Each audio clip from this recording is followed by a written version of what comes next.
உலகின் முன்னணி பாஸ்போர்ட்கள் வரிசையில் மலேசியா தொடர்ந்து 7வது இடத்தில் நீடிப்பு.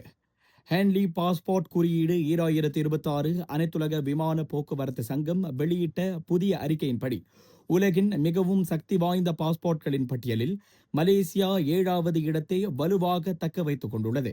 இதன் மூலம் மலேசிய பயண ஆவணம் வைத்திருப்பவர்கள் உலகளவில் 183 நாடுகளுக்கு முன் விசா இன்றியோ அல்லது செல்லும் இடத்தில் ஆன் அரைவல் விசா பெறும் வசதியுடனோ எவ்வித சிக்கலுமின்றி பயணிக்க முடியும்.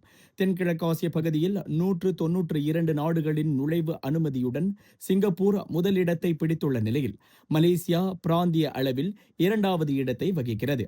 ஆஸ்திரேலியா, கனடா போன்ற நாடுகளுடன் மலேசியா 7வது இடத்தை பகிர்ந்து கொள்ளும் அதே வேளையில் வல்லரசு நாடான அமெரிக்கா 10வது இடம், புரூனை 19வது இடம், தாய்லாந்து 63வது இடம் உள்ளிட்ட பல முன்னணி நாடுகளை விட மலேசிய பாஸ்போர்ட் உயரிய இடத்தில் உள்ளது குறிப்பிடத்தக்கது.